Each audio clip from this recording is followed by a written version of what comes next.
didn't you say you were a weirding woman and a fighter? Our conversation ran short. Peace, woman. Peace. You judged too hastily.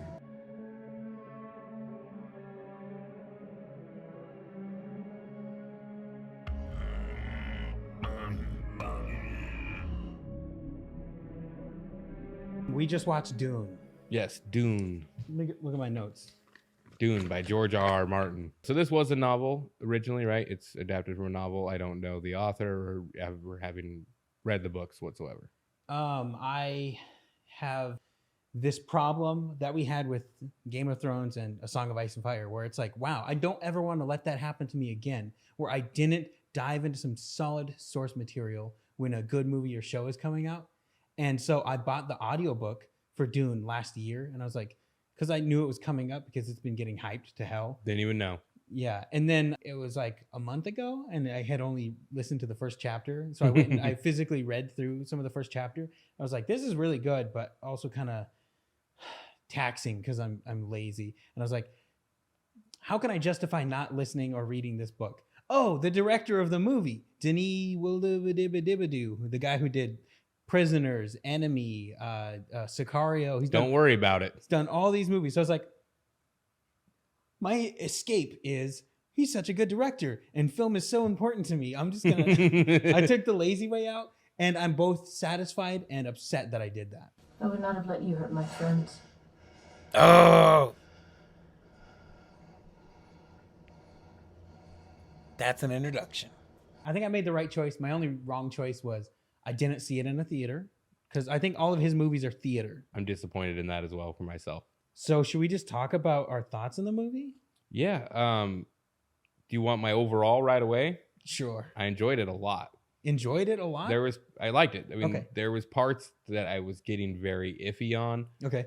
Where I was like, this feels like it's going to become a Hunger Games or Divergent.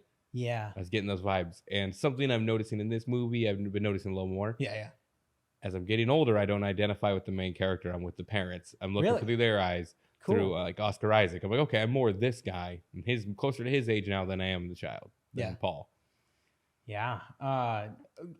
Since we're kind of in that topic right now, let's just say my overall thoughts as well. I think, because I've seen the movie a couple of times already. Wow, okay. Yeah, I know. It's really, then you liked it. So I really liked it. I might love it. It had to grow on me as it went. Really? Yeah. Okay. You might think that this is crazy, but one of the things I said to Griddles was Star Wars Who? Yes. Really? Yes. I was thinking the same thing. This is 1965 or 4. I had to look it up, the book. So this predates Star Wars. I think it's an influence on George Lucas for Star Wars, because there's a better version of the Force in here. It's not in your face. They don't have to rely on lightsabers. And it's the desert planet, the chosen one, or like two moons, a Destiny thing. Something about this movie to me, and it's probably greatly influenced by the director, Denis. His name looks like it's spelled Dennis, but it's Denis because he's Is he French? Canadian. Oh, okay. So he's French. This guy can make moving images. He'll just have a shot of Oscar Isaac's face, and I'm sitting there going, God. Like, he looks, there's a lot of people in this movie, including him, that look like they could be in the Spanish Conquistador, whatever movie, or like a Cuban movie. Griddles was saying he looks like, not Shay, the other guy. Not Pablo Escobar, right? I don't remember. Because he didn't have a beard like that. It might have been Shay then, Guevara. But then even his sidekick guy, who's like supposed to be his intelligence guy, he's dressed in like a full Cuban, almost Soviet outfit. He looked like he was standing next to Castro. I think it might have been Castro had the beard. Yeah, Castro.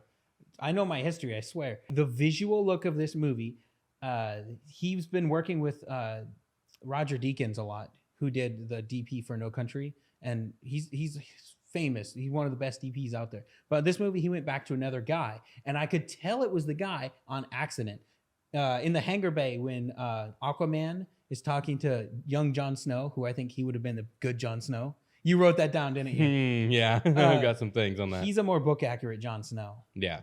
Or a young Adam Driver. It's the DP for Rogue One. And I said it in the scene. I went, this looks like Rogue One. This looks like Rogue One. Yeah. because like the light coming in and you could see the flying the vehicles or whatever. Yeah, the dragonfly looking things. Flopper, what do they call it? Flapper, skipper, I don't know. The dragonfly thing. But it's a dragonfly, yeah. I was gonna say with lighting, there's a part later on when they're going through a tunnel of sand and like the light coming through and you see the motes of like sand dust in there, like every like 5 feet or so. That was really cool. I'm a sucker for that kind of thing. Yeah. Apparently, since I bring up lighting every time we talk about a movie. See you in Arrakis, my boy. Yeah, he's got Return of the Jedi Luke vibes. Also, My Chemical Romance. First, I want to jump back to, I do like this futuristic aspect of the movie. Yes. Yet there's still lords and houses. Yeah. And they have sigils. Like they had the bowl. There was a golden lion. Yeah. And I'm like, I didn't know till you just said that this was before Martin had written Ice and Fire, because, wow, Martin, you got some splaining to do. This is almost before Martin was writing. There's the house with the golden sigil. What else did I have? A lot of Ice and Fire stuff here. So we have the wall. Outside is these wild people beyond the wall, the free folk, which they were calling them something like the free men. Yeah, the freemen. Yeah. So I'm like, okay, there's the free folk, and John is going to venture beyond the wall. John Paul is going to venture beyond the wall, become one of them, becomes king of them. It even ends exactly like a Clash of Kings ends with him. Yeah, he's got like he has to kill somebody and join them in the mountains, and it's a very epic character moment for him in these ravines in a mountain. Yeah. Yeah. That moment works so well for me. The one gripe I have is the sun should have been coming out at the very last second of him stabbing the guy, or when he stands up over the guy. You should have had the sun come out over, because the whole point is the sun to witness the death there. Yeah. And it would have just peaked cinematically for me. Also, Paul John had a master at arms and was humiliating the lowborn guy that he was fighting. Yeah. You know, I like that they asked, like, is he toying with him? And you're right. What's weird is this kid and his mom were obviously so good at fighting, because Khal Drogo earlier said, oh, they sent out their fighter and it's a great, better than any fighter in the Imperium. Yeah. And it's like the wife or the mom and the kid handled him like nothing. Ran through him. So I'm like, Khal Drogo sucks as a fighter. Who knows who he was fighting and facing off against? It's just like going to Marine. They sent out their champion, like, fight this asshole. And then when the guy calls out the Freeman, and they follow strength, just like the Dothraki, by the way, but they follow the strongest case. Like, you were beaten by a woman. We don't follow you. Would be the leader. And she's like, oh, she can't fight. Well, where's her champion? I'm like, trial by combat? Yeah, exactly. Shit. Yeah. So George has been influenced. Definitely. Accidentally. I think for the last, since 2018, been cracking away at writing sci-fi stuff. And there's a few moments in here. I've never read or seen Dune or anything like that. So there's a few moments in here where I was like, I might need to rewrite some stuff.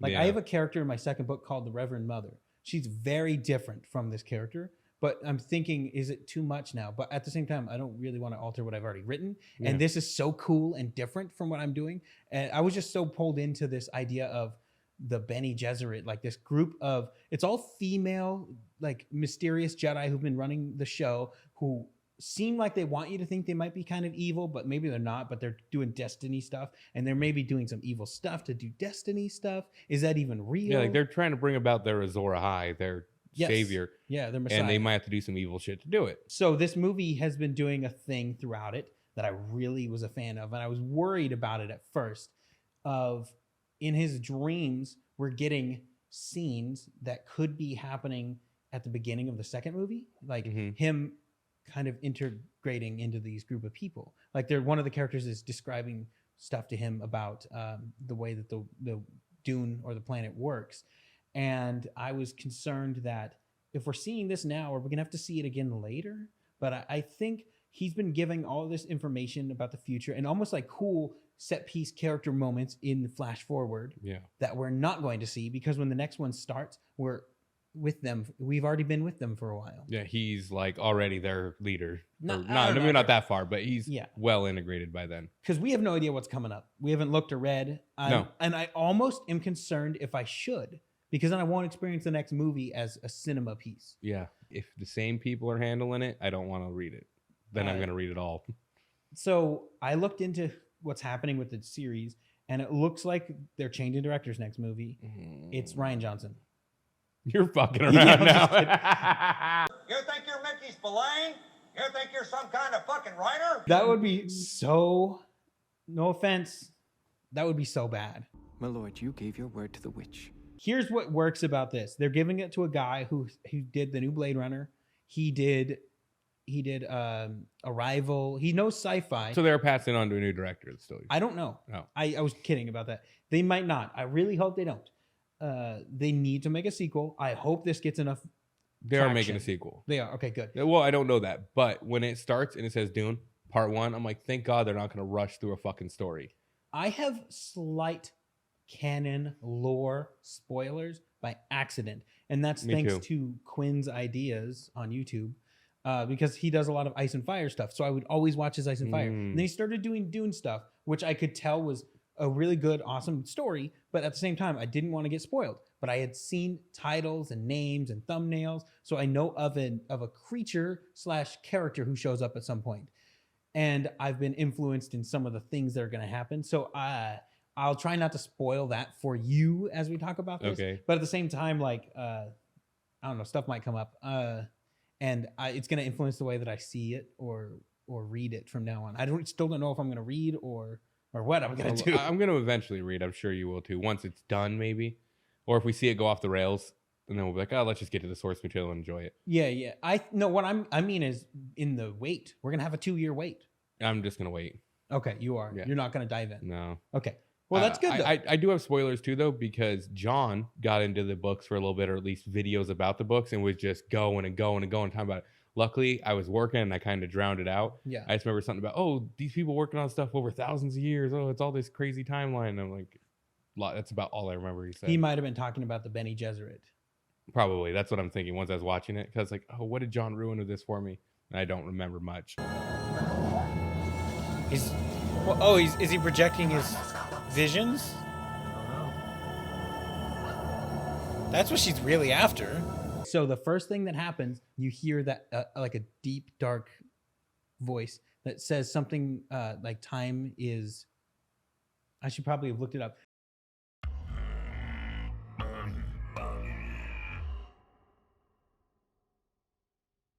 It's interesting, and I think rewatching it, if you hear that and then you pay attention to every time they mention it again, we're getting almost a spoiler. It's like the equivalent. What I think is like the equivalent of Bloodraven telling us something before we see the summer snows at the beginning of Song of Ice and Fire. Was it his command voice that he uses, or is it just a different deep voice? No, it was a different Okay. character entirely, I think. Okay, so actors. This movie will show you close-ups of actors, but it also does close-ups of the back of someone's head where you can only see one eye. Yeah. And I don't know if part of it is because we're in the character's point of view who's in the back of the seat or whatever, or you don't need to see everyone's eyes. It draws you in, your interest. People say, what is it? In Tarantino, there's 24 frame Da Vinci. Yeah. Denis, whatever his last name is, can do that with a character who's you can only see one eyeball, they're looking away, or Oscar Isaac's face. When they're about to take off from their home planet or their house planet, there's just shots of environment and the main character's face. Some of those are the greatest ones in the movie. I can't talk about the cinematography enough. No, it was beautiful. Like it's just all around beautiful. Even like just looking around a desert, I'm like, this looks good. Yeah. I like that you don't have to be like you're talking about just seeing the side of a face with just an eyeball. I like a movie where you don't have to give me the standard to like I'm gonna talk to you, come back to here, over to you, back to here, like we're doing right now. But you can just show me a little bit of a character. I'm interested. As far as we're saying with actors in the movie, Oscar Isaac, great. Yes. I was a little like because I just watched another movie with him recently. I think it was called Card Player, and I'm like, oh, he's just kind of just bland. And then in this movie, he kind of was, man, he just real even keel. In this movie? Yeah. Okay. He never went too far crazy or down. He did a little bit. You're not saying he wasn't. Are you saying he wasn't bad or wasn't good? No, I'm not saying his performance. Just the role is just right down the middle. And he same thing within Card Player, but I realize he does it well and in a way I like it works for him. Totally Ned Stark in this. Yeah, I wrote that too. That he's Ned Yeah. Stark. he gets killed to get us to the story of his son. He is the honorable guy, and his son takes after him. In the very end, when he says, "No, we're not leaving," he wants the strength of their people, desert power. My road leads into the desert, and whatever. And then the last thing you see, which they've been building up the whole time, is the person riding the sandworm, and just the magic of that ending. It just feels so good. If somehow they didn't make a second one or third one or fourth or however many there are, I think there's like 3 or 4 or 5 of the original story, and then I think the son took over when Frank Herbert died. I think his son took over the series and kept going. But like, there's so much power in that ending, and it's all based around what the main characters learned from Oscar Isaac's like honorable station. And like Oscar Isaac gives I'm open-minded and wanting to do the right thing and push forward. I've been given this opportunity. I want to do it. And even though like it's all based on state, like weird ideologies and whatnot. Yeah. I see where he's coming from, and like the sand guy leader, he said that's very honorable, whatever, before he left when they had that spit moment. Yeah, I really like the spit moment, like because it's instantly like knives at each other's throat, and Khal Drogo just be like, "Oh, calm down." Yeah, and it's like thank you for blessing us with the moisture from your body. And then Oscar Isaac jumps in, and he goes, "Yeah." He's on board. Yeah, his spit was like everybody else was more like a loogie. His was all spray. Yeah. Everybody in the room got COVID, space COVID. Every 4 years in the United States, this movie happens. The leader says, "I inherited a mess." Oh my God. It happens every election. Look, they gave me a bad ship. It's like, oh, but we're going to play by the same rules or try and do, like, they're still harvesting spice when they could be helping fix the world. Like they mentioned a few times, it could have been a utopia, oasis or whatever, but spice was more important to them. And so I think that's the whole idea behind this, is take a Dune world and turn it into utopia. And there may be some overthrowing of government later on. There may be some forget government. We don't need government. Who knows what's going to happen? Because there's the whole idea that the emperor or whatever, whoever that is, may have helped or wanted to have this happen to that house, which seems like is what happened. Seems like exactly what happened. Well, they went and got his soldiers. Oh, that's right. The guys in white are his? Yeah. Yeah. Okay. It's really cool look to them too. I'm like, I need to rewrite some stuff. Yeah, their looks are really cool. I like that it's a mix of medieval and futuristic shit, which is like 10,000 years in the future from now. Yeah, it's like the year 10,000 something. And I like that. I was wondering like where we're going to see a gun, a ship gun, because everybody's got a fucking sword in their hand or a knife. It was interesting. It was very cool. I liked it. I didn't like it. Wasn't a problem for me. I really dug it. And I'm like, nobody have a gun. And then when I saw the ship start shooting, I'm like, nobody made that small and put it in their hand. There's a few times where there's a gun. At the very end, he steals one from somebody. Yeah, we did see that little gun. Very sparingly. It seems like their little drones and stuff and their flying vehicles all have it. But it's almost like they've evolved away from that. And I don't know if that's like a message. It's a weapon for a more civilized age. Yeah, so uncivilized. Okay, so I want to talk about, because back to actors, we're going to flow everywhere. We've already went from cinematography to actor to the end of the movie, back to the beginning. It doesn't matter. Well, I wanted to talk about Dave Bautista. Okay, yeah. And he is quitting doing the Guardians movies apparently because he's like, well, they're not exploring my character enough. There's a lot more sides to Drax the Destroyer other than stupid one-note jokes. And which then, I kind of agree with. I could agree with that, but that's what works for that character in those movies. Sometimes that's your role. Yeah. And then in this movie, he's just Drax with a shirt on. Yes, but he never fights in this movie. No, we don't see him fight. He's all intention and motivation. He cuts people's throats in a faraway, blurry fire shot, but he never fights anyone. He gets a little loud and mad, but for the most part, that's when he was Drax to me again. Yeah. I think he kind of works in this. I don't have a problem with him. I'm just saying, if you're so worried about one-note joke character and then you do the exact same acting type character with another movie, what the fuck? The building structure of their like almost pyramid that they live in looks like it was done by whoever made the pre-Egyptian megalith builders in Egypt. Whoever built that mixed with Forerunner technology. Yeah. But all covered with sand.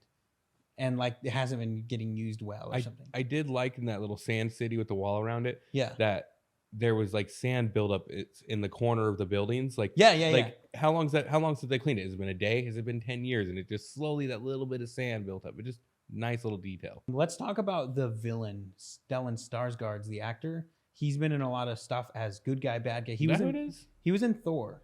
He was like a good. You're talking about the Baron, right? Yeah, the Baron. Yeah. Yeah, he was odd. He looked so fucking weird. I But I could liked tell. that. I think I know this guy. In the Avengers, he was on top of the thing and he's like brainwashed. Yeah, he's the old guy. Yeah, the yeah. old scientist hanging out with Natalie Portman.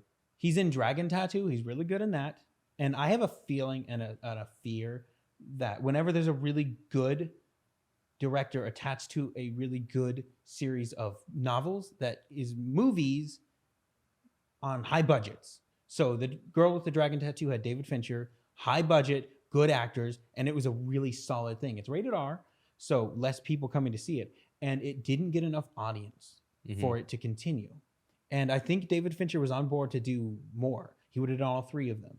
So I'm worried that if this doesn't hit exact numbers, they'll either cut budget, which will lose half the actors or the director, or they will get a different director, or they don't make enough to want to continue. Because this needs to continue. Dragon Tattoo needed to continue. It didn't, but... Or we'll have shitty looking worms.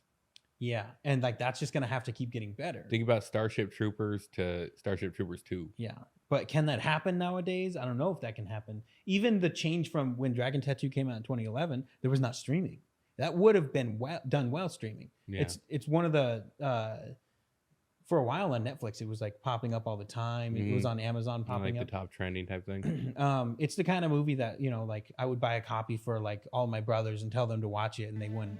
But that's not related to this. Yeah, it's not. Yeah. So I just hope that this doesn't get the treatment of not getting picked up like a series. I think because it's streaming, it will do a lot better because Yes. it may not make the money on HBO because it's already on there. You already paid for it, but It's getting eyeballs. it's getting eyeballs. And with the rated, was this rated R? 13. 13? Okay, that's good. Yeah. Because the problem with like a rated R thing, like you're saying with Dragon Tattoo, that if it had been streaming, every kid has access to their Xbox and TV that's got the app on it, and they're gonna watch the movie. Yeah. You know, so this is gonna get the eyeballs on it. It's people I know that don't even like movies are like, oh, Dune, fuck, we gotta watch that, we gotta watch that, we gotta watch that. Yeah. And I think a big draw to it that's gonna get asses in seats is Momoa. Oh, Everybody loves Momoa. yeah. Every housewife, every fucking old lady. Snyder cut him as Aquaman. That was his introduction as Aquaman, by the way. It wasn't an Aquaman movie or It was Snyder Cut first. It was meant to be him in Zack Snyder's Justice League, but stuff got screwed up. No, his first was in Batman v Superman. You're right. Batman v Superman. Because I'm in the water. I say this almost every video, but the Ultimate Edition needs a rewatch by anyone who's critical of Batman v Superman. I'm gonna rewatch that for a series. Martha. Do you want to talk about score? Oh, I liked the tribally drums Yeah. with the electric guitar, and it reminded me of Sepultura's Roots album. Ooh. Like, and end of Night of the Living Dead remake, how there's that electric guitar in there. You throw that into a score, and I'm just fucking into it. Score was great. Like, it just had a good sound through it. Yeah. Like, audibly, this movie was great as well. I cranked my fucking TV up. I wish I had a good sound bar in my room, but I Same don't. with me. That's why the theater experience, I should have been in a theater. It's just so difficult to get in a theater now. The director and Nolan and a few other people, when WB started getting funky about we're going to show cinema masterpieces on your little phones, which is what the directors are thinking. They're thinking someone's watching it on their phone, on their laptop, on a small TV, which is probably what's going to happen, unfortunately, for a lot of people. But it's fine. People are actually seeing the movie. It is meant to be seen in a theater.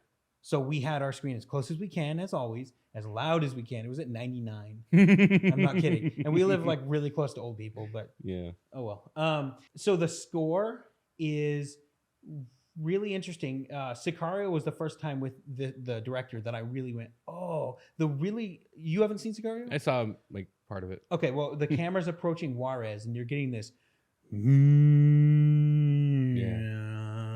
just in the background.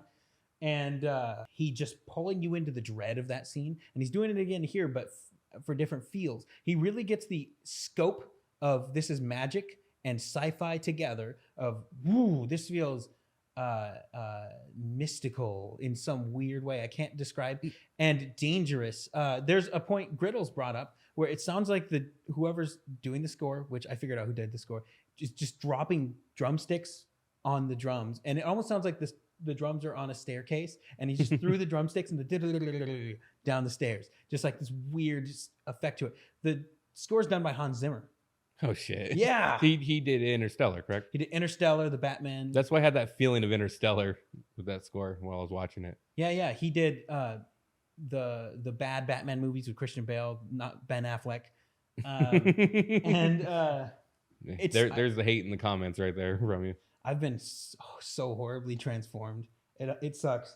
The bagpipes were slightly different than normal bagpipes, and then they bled into the score. Did you notice that? Mm-mm. They were playing for I think their Arrival, and then it just Yes, yeah, okay, no, I did. It went into the score, and I thought that was dope. Showing up playing a bagpipe. Yeah, that's some gangster shit. They're still around. Yeah. They were in Star Trek: Wrath of Khan. They still had bagpipes there. Scotty was using them. That makes sense. But like they're still around, and that was just a neat thing.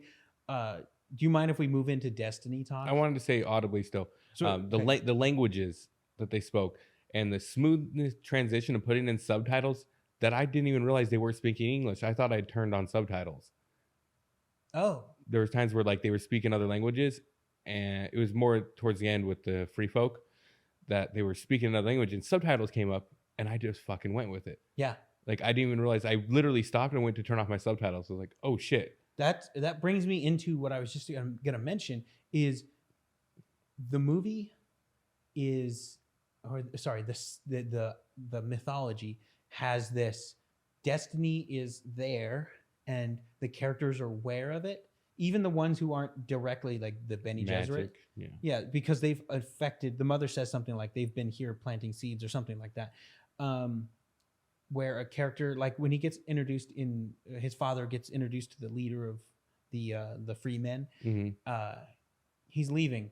I have things to do. And he turns to go, but he says something to the son, and then he stops and says like, I've seen you before, real quick. I recognize you. Yeah. And then he continues. And then when there's another moment. Oh, the liaison woman she's got the blue eyes. Yeah. There's a lot of people with blue eyes. The doctor. Yeah, she's there to like kind of help, but she's also working for the Emperor, but she also wants to help them, but she's also knows that they're going to get betrayed. She when she sees that Paul has already knows how to wear the suit because he has visions, she can't help but say the prophecy. Yeah, recite the line of like he'll know your ways before he even knows you and whatnot. So it's like, wow, people are aware of this. And this series, again, I was watching and thinking I need to do some rewriting of things that I've already put down. Is Ronald the chosen one? It's Billy. Spoilers. No, but it seems like they're building towards this moment or this destiny thing. Terrence McKenna referred to the transcendental object or this moment in history or the future that everything is building towards. It's like every little minute thing, like butterfly effect, is pushing towards like history's not building forward, it's being pulled forward by the transcendental object or the eschaton, the thing at the end of time that will, bring in the end of days or whatever. And he's all over the place. People think he's crazy. People think he's not. People think he had some good ideas, whatever. But I can see that whatever he was talking about is kind of what's happening in this, where the Bene Gesserit are trying their hardest to mix bloodlines and get Paul here to either be the chosen one or to birth the chosen one or to be the brother to the chosen one. It's interesting. And the characters are aware of it and they can see it. And even Paul at the end is aware of it. He says, my road is into the desert. Yeah. And it's such, that's my favorite kind of sci-fi fantasy is space laser stuff, swords, and destiny that you can choose to follow. Like there's choice involved. But is there? Well, it reminds me of what, not so much, I can't say Ice and Fire is doing it, but Game of Thrones did, is every person had to be there for Arya to kill the Night King, which done horribly, but every person, every single thing throughout time played its role to have this exact moment for her to stab him. Exactly. Every person, even like the Hound not dying in his trial by fire. Barrick had to be there. Every Spoilers. little person had to be there for her to be able to do that. And it's like what you're talking about with McKenna. Everything is happening to get to this exact point. This has to happen. There's a moment in the Snyder Cut. I won't go much further, but you know, make your own future, make your own past. Everything is now. No fate but what you make. Yeah. The Kyle Reese told us this. anyways, I'm gonna. There's something happening to me. There's something awakening in my mind. I can't control it. What did you see? No fate. No fate but what you make. She's gonna kill Miles Tyson. We gotta stop her. Did we you gotta know- try. He's in Snyder Cut. Did you know that? He's not in fucking Snyder Cut. He is. Is he the Flash? Cyborg's father, who helped build. Fuck Cyborg. around. I'm not kidding. Edward Furlong. He's Or not. Miles Dyson. Miles Dyson. Oh, okay. Oh, no. I was like, why the fuck is No, Edward no. Furlong You're like, in there? he's Cyborg's father? In the world of ones and zeros, you are the absolute master. No firewall can stop you. No encryption can defy you. I just wanted to mention with the languages also, the one language that sounded like Gregorian chanting, like the Didgeridoo? kind of didgeridoo. It's Gregorian chanting. And remember at the beginning of the newest Bill and Ted movie, the third one? He's Yes. doing that. Oh, yeah. Yeah, that's Gregorian chanting. That's what it sounded like. Like, wow, there's just a lot of fucking great audio in this. There's some scary, like, old school, like back in the day, some like old tribal communities or civilizations did like human sacrifice. And you could see that in here a little bit. They had people pinned upside down, Bolton style, but like they were bleeding them in that scene that you're talking about. There's an actor that Denis reuses. It's the guy who was bald and like the kind of sidekick character who's kind of looked like Payet Pri. Oh, yeah. He is in a lot of stuff. He's in Prisoners. Yeah, he is. He's in And Prisoners. Dark Knight. He's in Dark Knight. He's in all sorts of stuff. Yeah, I was happy to see him. Yeah, it was great. And he's like did a Payet Pri interestingly. And then you have Lord Too Fat to Sit a Horse is his boss. I want to say about the Baron. When they're first coming through and they just killed everybody, you see this, everybody's walking, but you see one guy just gliding. Yeah, And in I the was far like, background. And I was like, what the fuck is that? Like, that's weird. And then you see him later, like he rises up a couple times. I'm like, is he that tall or is he floating? No, the first time he before he's behind everybody, that's when you see him float for the first time. Yeah. Yeah, and then you see him, But interesting. And his back lights up first. So I think it's not a power he has, it's a technology. Oh, I really hoped it was a power. I don't think it's out of the question for stuff like that to happen eventually, though, for someone or something. So it's like, okay, cool. I really like that. I got so excited because just the actor alone for me was enough to be like, I buy this villain. I didn't realize who he was. I knew the guy though. It took me a minute. It was at the end of his first scene that I realized it. I did like him coming out of that motor oil. He's like, they're finally dead, and it's done. Then he's like going into it, and then Drax is like, "What do we do about the Freemen?" He's like, "Kill them all." And then as he's like sinking into it, he's okay. Interesting. He was weird. He's a villain. He's a good villain. He's not like super like I'm Darth Vader, and he's not a clown. Yeah, he's somewhere in between. One last thing, just like a funny moment that made me like laugh, but also it was just hype, was when Arthur Curry Aquaman re-arrives at the end, or not the end, in the middle when they get to the planet and he shows up for the first time to see Paul and them again, when he's like super excited and he runs to like grab him. I know what you're talking about. That's a meme. Like, that's a real thing. That's just, I think that's him. He's such a good actor and such a, like, he's so natural in the role that's just literally what he would have done when he sees his basically nephew again. He feels like Benjen. And he runs up. So he's not dead. I wish he had survived. That's the meme where he's running up on Henry Cavill. Yeah. The best Superman ever.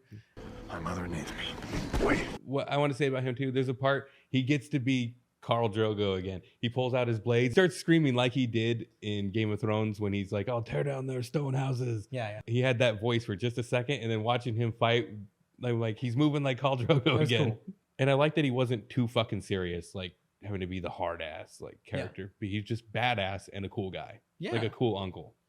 He looked like the Scorpion King for 5 seconds. Yes, in the hallways of the pyramid place when he's just getting guys, it felt like Scorpion King. Real quick, the main gal, her name is like Zendaya. Okay, she's in Spider-Man. Okay, so she is in Spider-Man. I recognized her from that. I like how sparingly and significantly they used her in this. We got to know her through flash forward. Yeah. And so he knows her, but he doesn't want to tell her that he knows her. But we get a good meeting between them, and he proved himself to her by she thought he was going to die. Yeah, she's like, you'd be honorable to die with my knife in your So hand. I had Ygritte flashbacks, but at the same time I don't, because I was aware that this predated everything, obviously. But like, I really dig that character already, even though I know nothing about her. I think he said something to her that kind of is something he shouldn't know. Why is that? I'd rather not say, if that's okay. Oh, I'm sorry. Was it like a secret pudding? If you buy any 10 of Healthy Choice products, they will award you 500 frequent flyer miles. If you were to spend $3,000, that would get you 1,000,000 frequent flyer miles. You would never have to pay for a ticket the rest of your life. So you bought all that pudding so that you could get frequent flyer I miles? know, yes. That's insane. I'm guessing it was a mistake. Movie, flick, film, cinema, and the exclusive masterpiece. Where would you like to rank this movie today? If we're gonna rank this movie, I have seen it 2.5 times already, so I'm already kind of being pushed around a little bit on how I feel about That's it. fine. I almost want to put it in multiple categories. I have 2 categories for it as well. Really? Yep. One is yet to be seen. I'll go ahead and say it first. I'm going to fucking say it. It's cinema. Okay, I agree. Once we see what happens, they could every 1 through 3 movies, whatever, could be masterpiece. Wow. We might be really hype about this movie because I think it's a cinema that might be a masterpiece. Why do we agree perfectly on everything every time? I don't know. Desert power. This is only the beginning.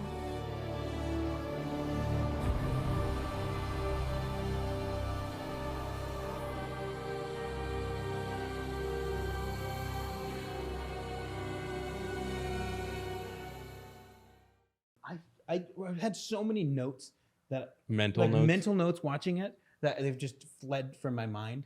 It's been like a half a day since I've actually seen it again. This is visually masterpiece, auditorily, music, sound, masterpiece as well, and storytelling so interesting and fresh and blows Star Wars out of the water. And Star Wars is so special to probably both of us. Yes. Like Star Wars always had like a little bit of a magic, cool thing for me, but it never felt, even during Empire, it's not developed enough, it's not mature enough to be masterpiece levels. Even though Empire might be a masterpiece in my mind, it's definitely cinema or film. At least cinema. But this story, this lore, this mythology, the characters, the destiny, you can have destiny, but you have to reach out and take it, kind of thing. And you don't know everything, and it's going to be confusing. It's so good that I can't not see it as cinema, probably masterpiece. Definitely gonna rewatch it a bunch. It's so Me damn too. long. I'm making my wife watch this one. Like she You are. wasn't interested. I'm like, you got to watch it. It's fucking good. I'm worried about, and I'm not calling your wife a normie, but I'm worried for normies, people who aren't into long, slow boil movies. Yeah. Might have a hard time with it. That's where I get into my trouble of I hope they pick it up again, because a lot of people might shut it off. There's a moment after they escape from the place where Aquaman dies. His name, is it Duncan, Idaho? It might be. It sounded like Duncan, Idaho. That's the what I coolest thought I name heard too. ever. Duncan, Idaho is dead, and they go off on their own before they meet up with the group of wildlings. It feels a little slower there. Some people might fall off there. Yeah, when they're sitting in the tent and all that.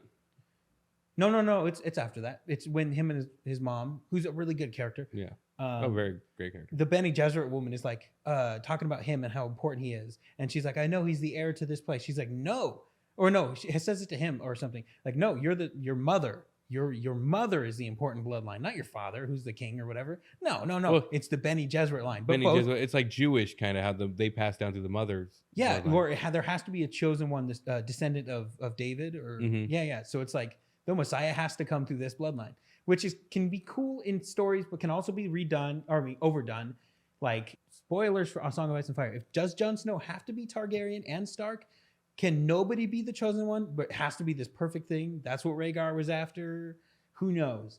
And it could be kind of limiting. But if your story is right, and that's what you're going for from the beginning, it can be sick. You know, like it can just be like this. I feel the magic of it.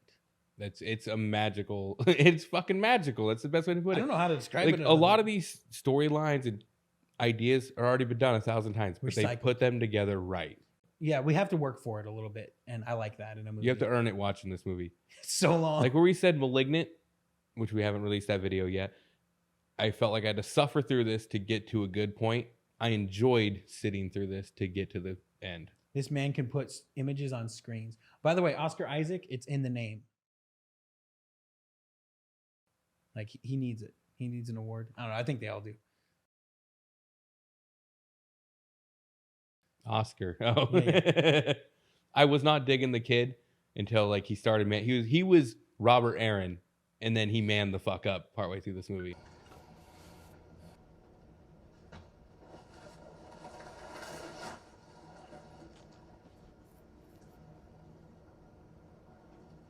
Credits.